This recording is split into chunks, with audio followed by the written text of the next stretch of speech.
sebelumnya saya ingin bercerita bahwa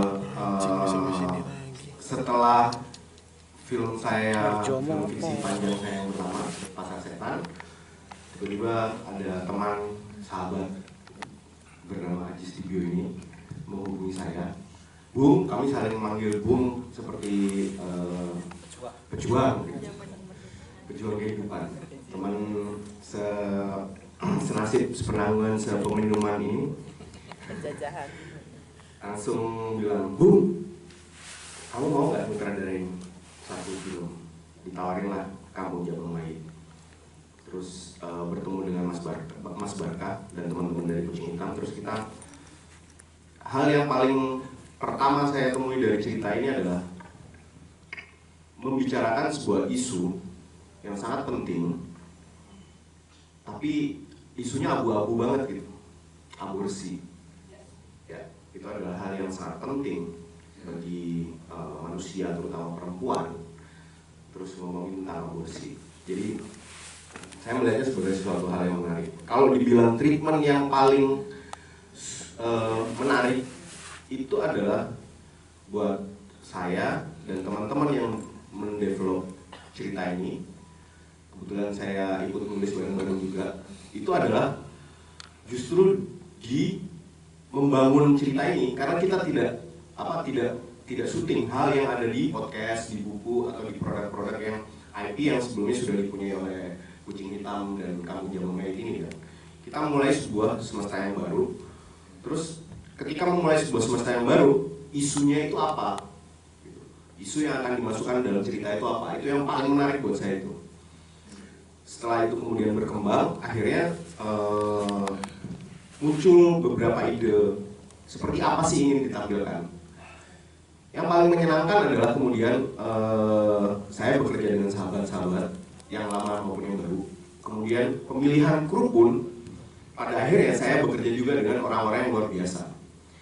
Treatment ini mungkin buat saya adalah treatment horor yang baru gitu.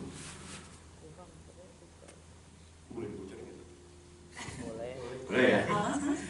Yang penting 1 juta penonton. Oke. Amin. Ini gimana ya kayaknya? Oh iya. Syutingnya siang, 80%. 80% siang. 80% siang. Film horor siang. Ya. Wow. Terus yang paling menarik lagi adalah kita tidak mau memakai identitas etnik tertentu. Jadi kita ambil secara visual kita mencoba untuk kita ingin menampilkan bahwa ini Indonesia, tapi tidak identik dengan etnik tertentu. Untuk main cast, saya tidak mau kasih mereka logat. Jadi logat yang mereka akrab itu yang akan terdengar, dan mereka membaca skripnya, terus mereka memaknai sendiri bahwa tokoh yang mereka mainkan logatnya seperti ini, mereka bentuk sendiri. Terus bekerja sama dengan seniman-seniman yang luar biasa, termasuk koreografer tarinya, ada tarian di situ, yang hal yang baru juga buat saya, ada fighting di situ, hal yang baru lagi buat saya. Bekerja dengan semuanya saya baru bekerja pertama kali. Itu meskipun sudah kenal lama puluhan tahun, tapi saya baru bekerja. Jadi akhirnya saya kerja dengan sahabat-sahabat saya gitu. DOP-nya Ujel Bausat yang keren banget gambar-gambarnya, terus wardrobe-nya Retno Ratih Damayanti, pemenang 5 kali BA Citra, itu luar biasa. Terus pada akhirnya kemudian soundnya juga dan musik Mas Krisna Purna yang luar biasa juga menggarap sound di film ini, termasuk ada lagu-lagu ya yang dia bikin khusus untuk film Kampung Jabang Mayit ini. Juga para cast yang luar biasa, terima kasih yang ada di sini maupun yang ada di rumah. Elsia, Atika, Buki, Raquel, Bang Jo, Monica, Raja Lele, luar biasa. Mereka itu jedanya kepanjangan.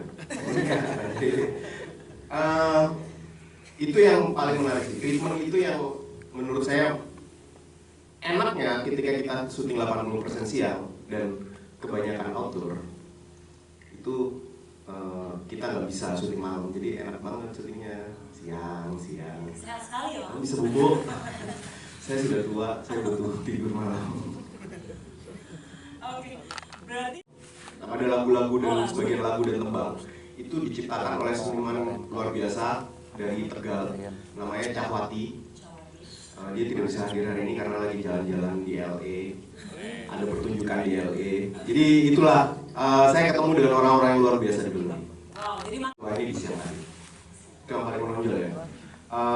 Tapi kalau saya sih, saya ketika bikin film saya selalu diskusi dengan produser karena mereka yang akan mengatur bagaimana film ini kemudian akan ketemu penontonnya.